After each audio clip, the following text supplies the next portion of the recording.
الرحمن الرحيم طه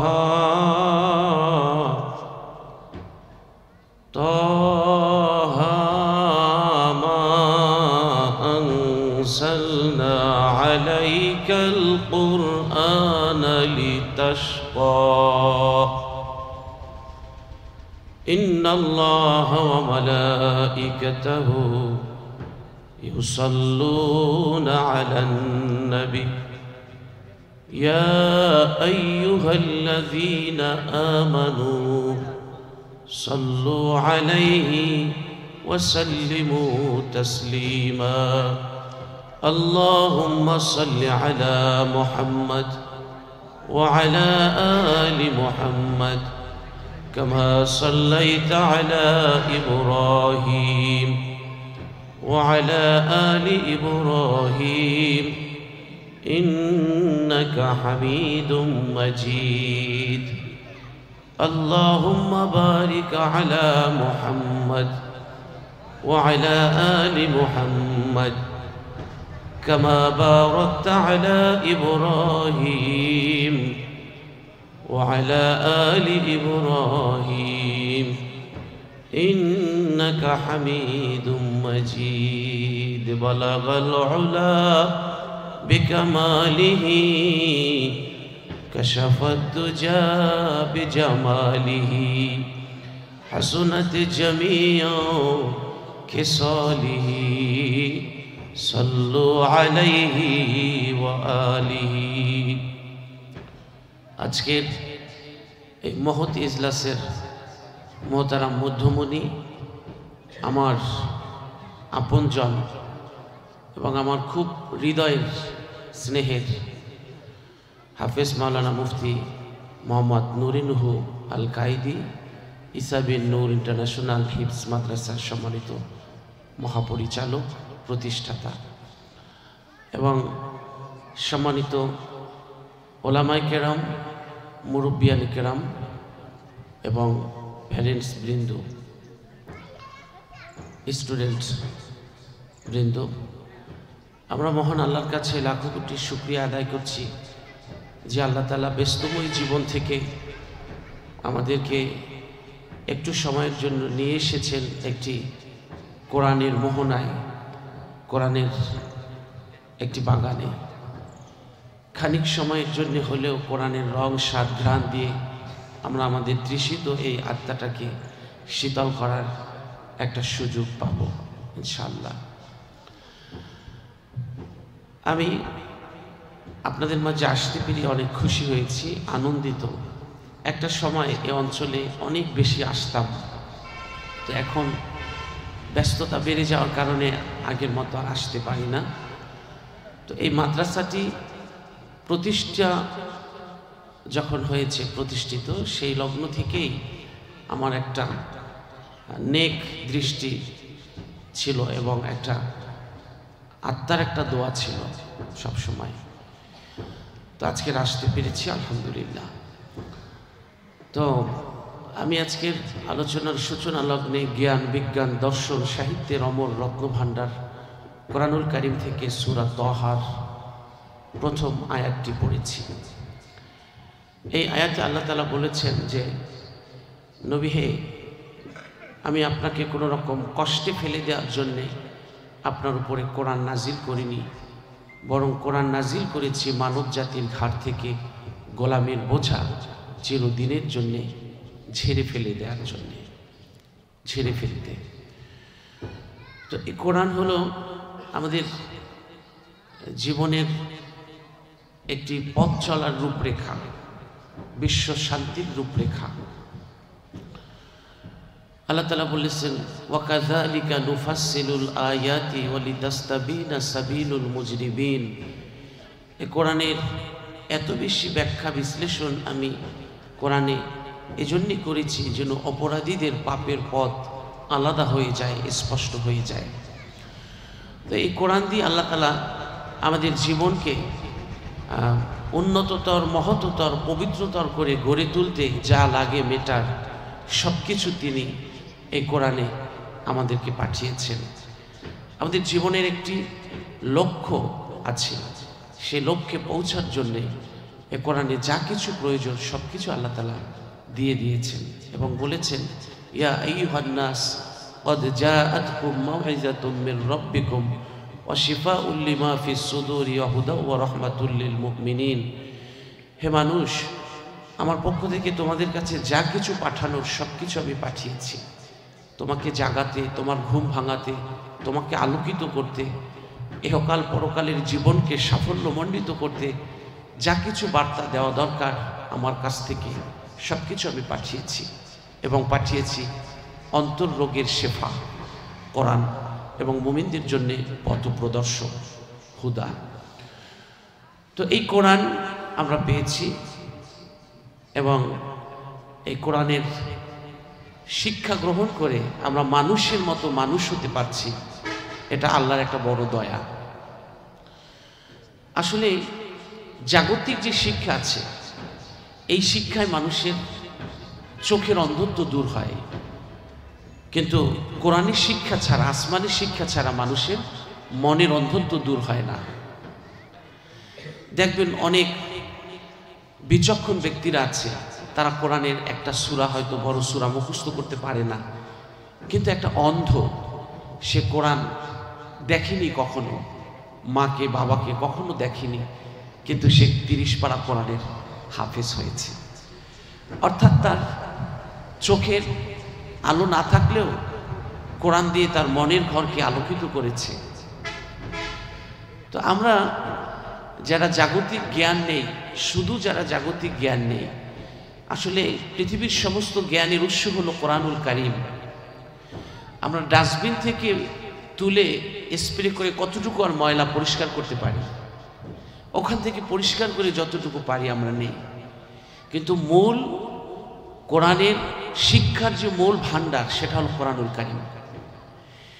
এই ভান্ডার থেকে যখন আমরা জ্ঞান আহরণ করব, তখন শুধু আমাদের চোখের অন্ধত্ব নয়, আমার মনের অন্ধত্ব দূর হবে আমাদের। আপনারা যারা এখানে এই ঈসা বিন নূর মাদ্রাসায় আপনাদের সন্তানকে দিয়েছেন, নিঃসন্দেহে একটি ভালো সিদ্ধান্ত আপনারা নিয়েছেন। আপনাদের সন্তান শুধু মানুষ নয়, মানুষের মতো মানুষ হবে, এটা আমি বিশ্বাস করি। আমরা কিন্তু একদিন এই পৃথিবীতে কেউ ছিলাম না, আজকেরও আছি, আজকের আবার একদিন থাকবো না। আমরা আসলে পৃথিবীর মালিক নই কেউ, আমরা মেহমান। মেহমান এসে যেভাবে চলে যায়, থাকে না, ঠিক আমরাও এই পৃথিবীতে এসেছি ক্ষণিকের জন্যে, পরকালের কিছু সামান সংগ্রহ করতে।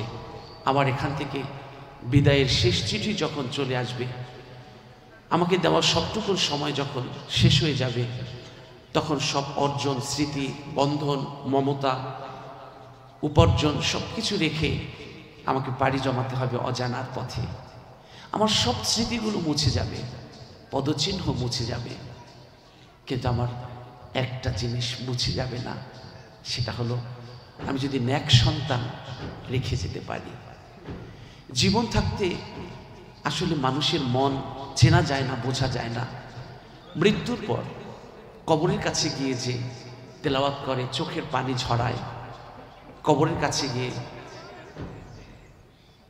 মোনাজাত করে, কাঁদে, দোয়া করে, লাশটা যখন কাঁদে নাই তখন তেলাওয়াত করে, কাঁদে, এরাই হলো আপনজন, এরাই হলো প্রকৃত আপনজন।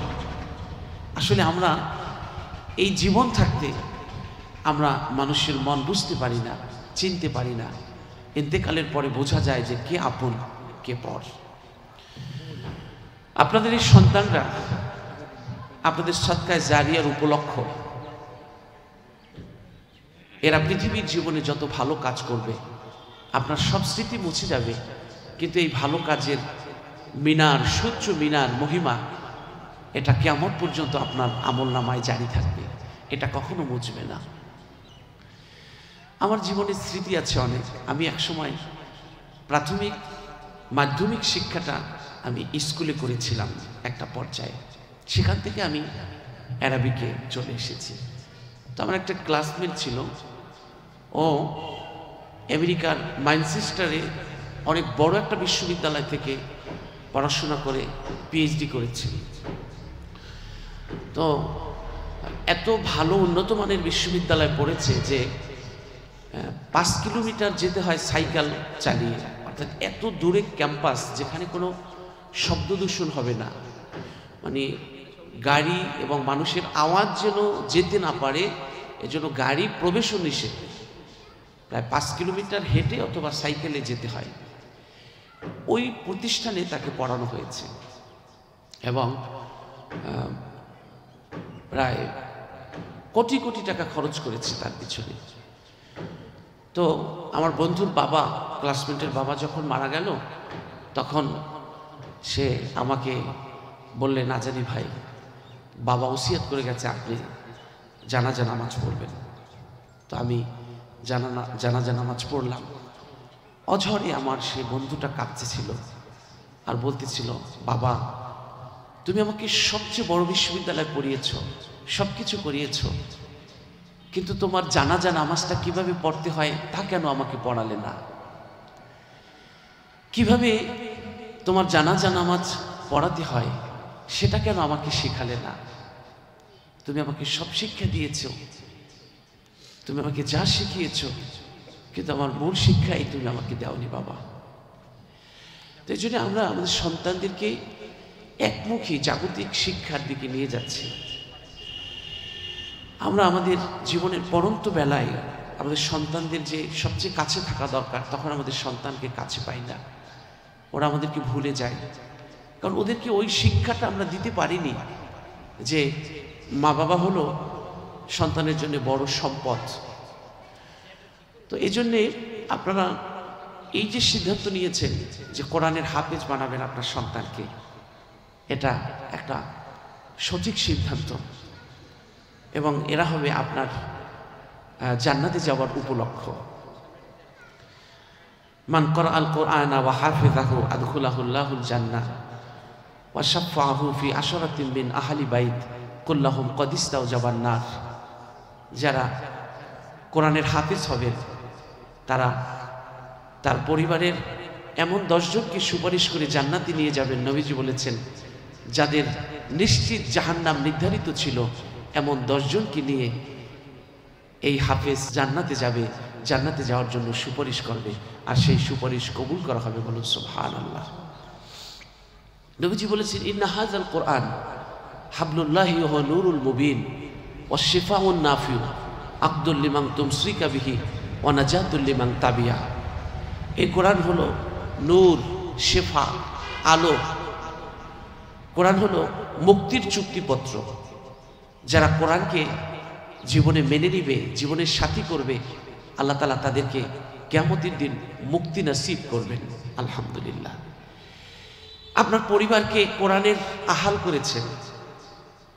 নবীজি বলেছেন, ইন্না লিল্লাহি আহলিনা মিনান নাস। সাহাবীরা বললেন, ক্বালু ইয়া রাসূলুল্লাহ সাল্লাল্লাহু আলাইহি ওয়াসাল্লাম মানহুম। নবীজি বললেন, আহলুল কুরআনি ওয়া আহলুল্লাহি খাসাতাহু। নবীজি বলেছেন যে কিছু কিছু পরিবার আছে যে পরিবারটা হলো স্বয়ং আল্লাহর পরিবার, আল্লাহর পরিবারের লোক। কিছু পরিবারের লোক হলো, সংসারের লোক হলো আল্লাহর সংসারের লোক। সাহাবীরা অবাক হলেন যে আল্লাহর পরিবারের লোক আবার কারা, আল্লাহর সংসারের লোক আবার কারা? নবীজি বললেন, যেই ঘরে প্রতিদিন একটু কোরআন শরীফের তেলাওয়াত হয়, ওই ঘরের লোকগুলো স্বয়ং আল্লাহর পরিবারের লোক হয়ে যায়। ওই লোকগুলো স্পেশাল আল্লাহর পরিবারের সংসারের আল্লাহর পরিবারের সদস্য হয়ে যায়। এই যে হাফেজ বানিয়ে ঘরে নিচ্ছেন, ওরা অনিশ্চয় হলেও অনিচ্ছায় হলেও তেলাওয়াত করবে। আপনার ইন্তেকাল পর্যন্ত আপনার কানে তেলাওয়াতের মধুর সুর ভাসবে। এই মধুর সুরে, মুহুর সুরে আপনার হৃদয়ে ছুঁয়ে যাবে। এটা মস্ত বড় বরকত এবং আল্লাহর দান, আল্লাহর দয়া। আমার জীবনে আমি রিক্সাওয়ালা থেকে শুরু করে হাজার কোটি টাকার মালিকের সাথে চলাফেরা করেছি। আমি দেখেছি রিক্সা চালিয়ে তার 5টা সন্তানকে হাফেজ বানিয়েছে, আর ঢাকাতে 10টা বাড়ি করেছে, তার সন্তানকে একটা সূরা মুখস্থ করাতে পারে নাই, একটা ছেলেকে মাদ্রাসায় পড়াতে পারে নাই। শত শত কোটি টাকা রেখে গেছে, মরার পর এই সম্পদ খাওয়ার মতো লোক নাই, এই সম্পদ নিয়ে কারাকারি মারামারি। আর কেউ কেউ এমন আছে দিন আনে দিন খায়, কোনো ব্যালেন্স নাই, অ্যাকাউন্টে কোনো জমা নাই, কিন্তু যাওয়ার সময় সন্তানদেরকে মানুষের মতো মানুষ করে রেখে গেছে। আমরা একটা ভুল থিম অনুসরণ করি, আমরা সন্তানদের জন্য পয়সা সঞ্চয় করি একটা জমি কেনার জন্য, টাকা সঞ্চয় করি একটা জমি কেনার জন্য। সন্তানদেরকে প্রাথমিক স্টেজে যে এফোর্টটা দিতে হয় সেটা আমরা দেই না। এজন্যে এই টাকা পয়সা সন্তানকে যদি মানুষের মতো মানুষ করে যেতে না পারি, তাহলে এই টাকা পয়সা তো ও রাখতে পারবে না, ওর ক্ষতির কারণ হবে। আর যদি এই পয়সাটা ওকে মানুষ করার জন্য বিনিয়োগ করি, সময়টা মানুষ করার জন্য বিনিয়োগ করি, ও যদি মানুষের মতো মানুষ হয়, তাহলে এরকমের 5টা সম্পদ করতে পারবে। শুধু সম্পদই নয়, সম্পদের মধ্যেই সীমাবদ্ধ থাকবে না, ওর খেদমত ছড়িয়ে যাবে পৃথিবীর প্রান্ত থেকে প্রান্তরে, ওর খেদমতের সীমা ছাড়িয়ে যাবে বহুদূর, এবং সে খেদমতের একটা সওয়াবের অংশীদার কিয়ামত পর্যন্ত আল্লাহ আপনার আমলে পৌঁছাতে থাকবেন। এজন্য এই যে সন্তানদের পিছনে সময় দিচ্ছেন, শ্রম দিচ্ছেন, অর্থ দিচ্ছেন, মেধা দিচ্ছেন, পরিশ্রম দিচ্ছেন, এটা হলো আপনার পরকালের বিনিয়োগ, পরকালের সঞ্চয়। এই সঞ্চয়টা আপনারা করবেন, আপনাদের পরকালের জীবনটা আলোকিত হবে। এই দুনিয়াটা ক্ষণিকের, এখানে সুখ শান্তি কখনো চিরস্থায়ী হয় না। মানুষ সুখের পর আবার দুঃখের মধ্যে পতিত হয়। সুখও চিরদিন স্থায়ী হয় না, দুঃখও চিরদিন স্থায়ী হয় না।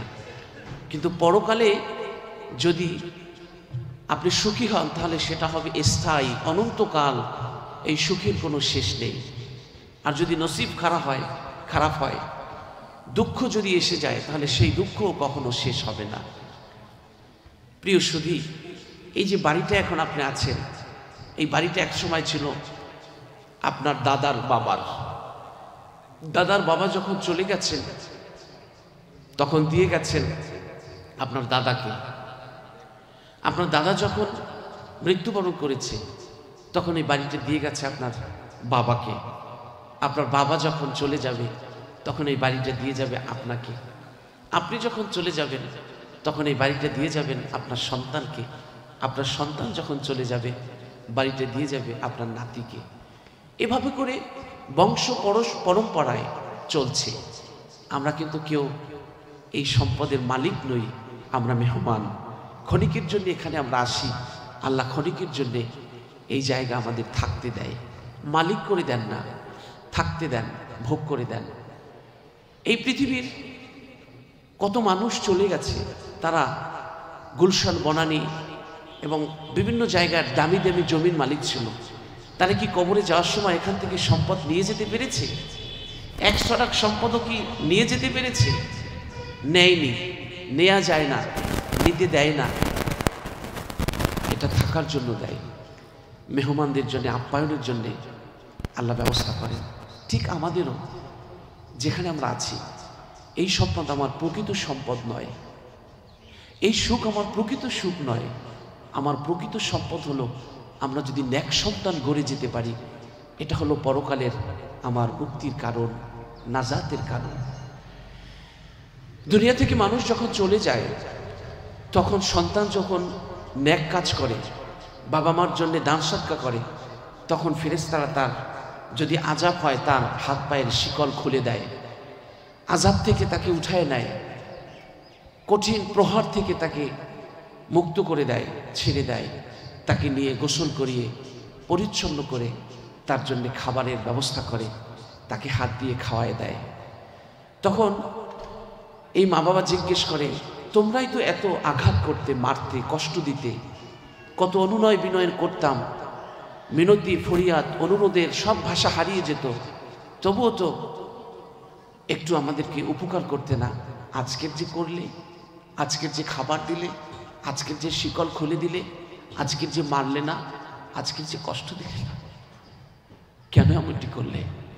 তখন ফেরেশতারা বলে, তুমি একটা সন্তান রেখে এসেছিলে পৃথিবীতে, ওই সন্তান তোমার জন্য নেক কাজ করেছে, ওই কাজের সওয়াব আল্লাহ তাআলা এখন তোমার আমলনামায় পৌঁছে দিয়েছে। এজন্য আল্লাহ তোমাকে কষ্টের জীবন থেকে শান্তির জীবনে তুলে এনেছে। তিনি খুশি হয়েছেন তোমার সন্তানের কাজের জন্যে।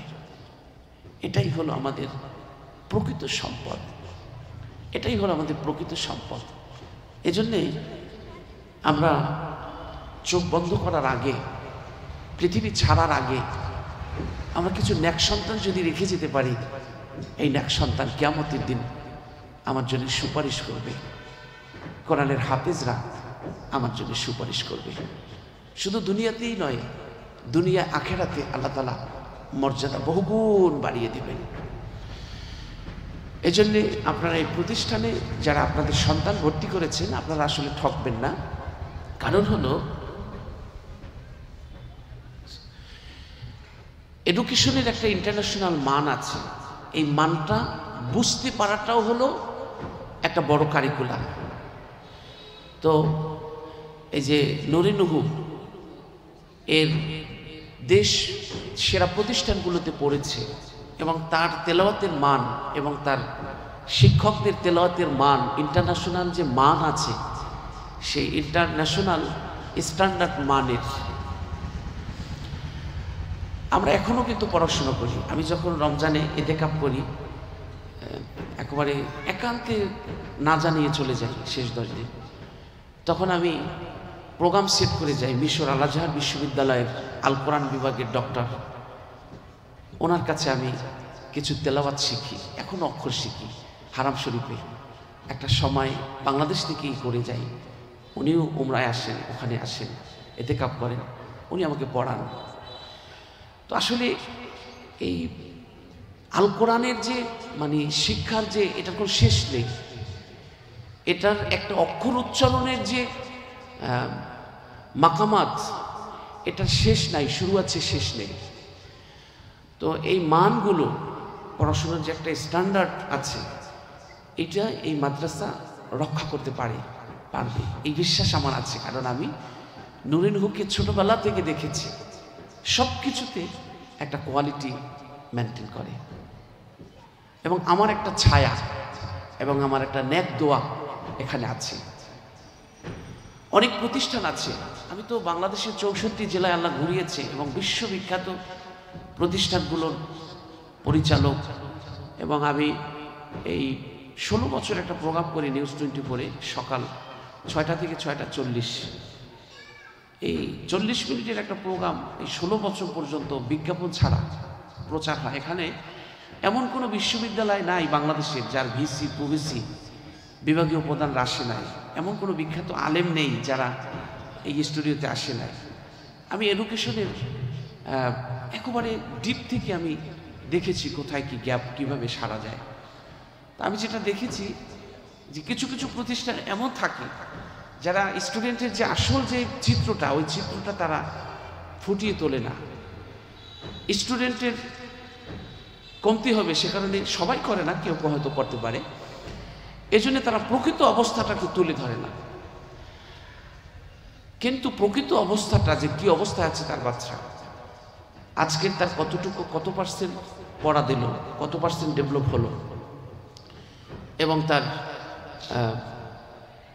রিডিংয়ে কি অবস্থায় আছে, রাইটিংয়ে কি অবস্থা আছে, মেমোরাইজিংয়ে কি অবস্থায় আছে, তার এই অনুযায়ী যেই মোরাল স্টাডিজ থাকার কথা, বেসিক থাকার কথা, সেটা আছে কি না, এই জিনিসগুলো অনেকেই প্রপার ওয়েতে মেনটেনেন্স করে না।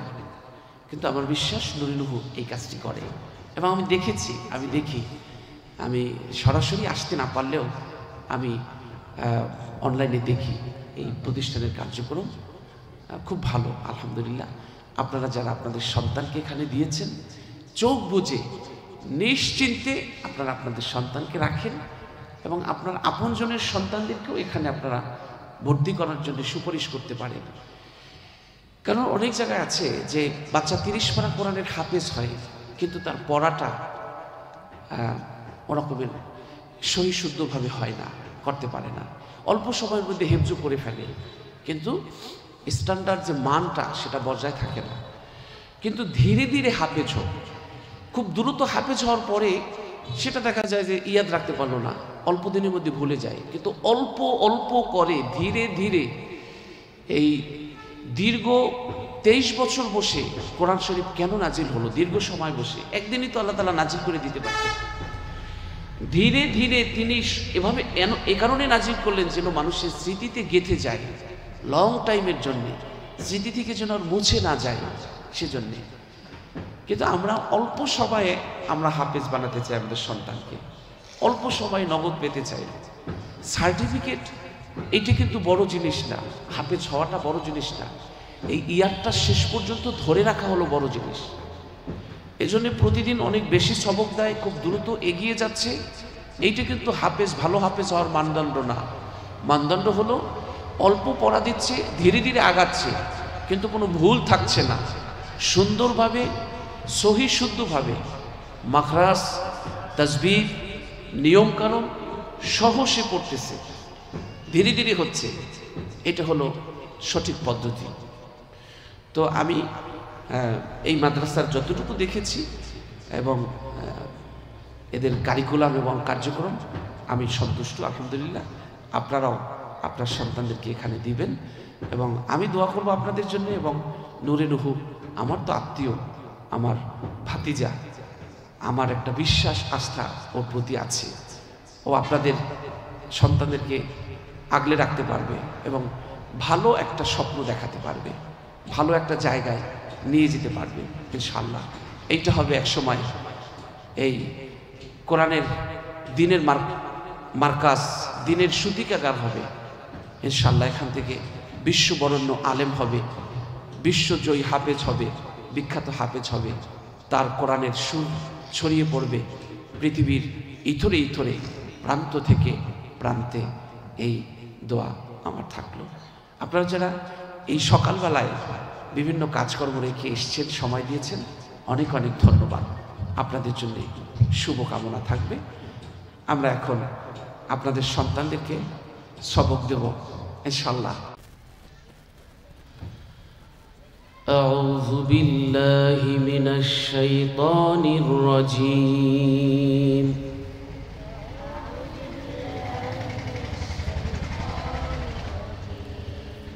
বিসমিল্লাহির রহমানির রহিম।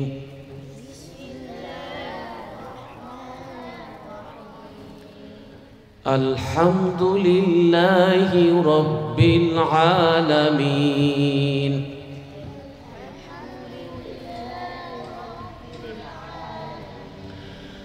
আর রহমানির রহিম।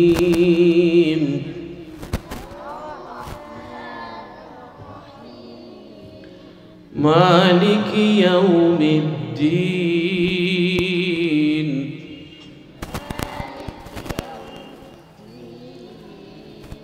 ইয়্যাকা না'বুদু ওয়া ইয়্যাকা নাস্তাঈন।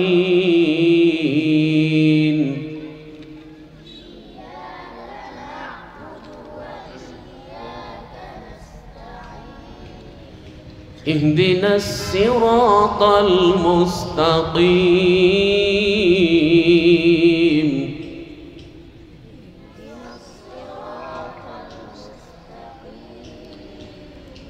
صراط الذين أنعمت عليهم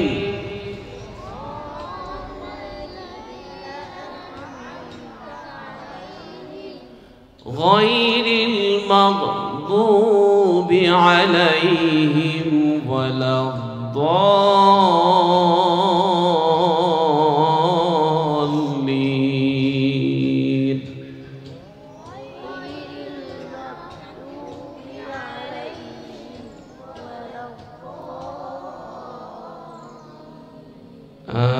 آمين. بسم الله الرحمن الرحيم.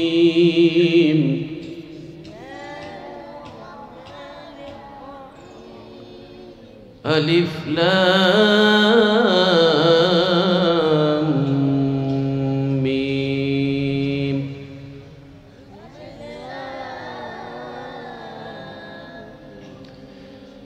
ذلك الكتاب لا ريب فيه هدى للمتقين.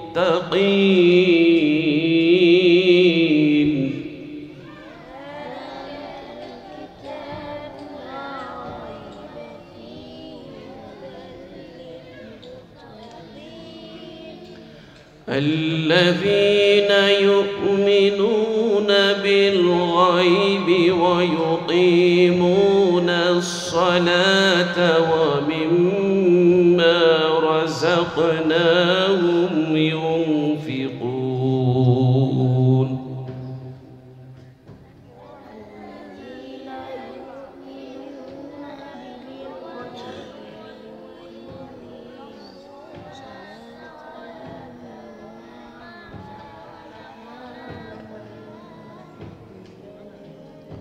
والذين يؤمنون بما أنزل إليك وما أنزل من قبلك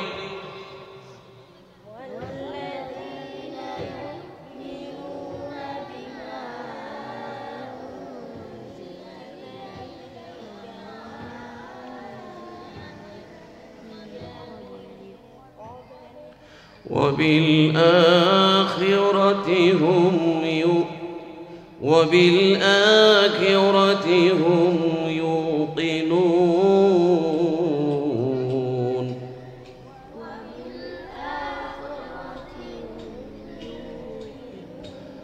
وبالآخرة هم يوقنون.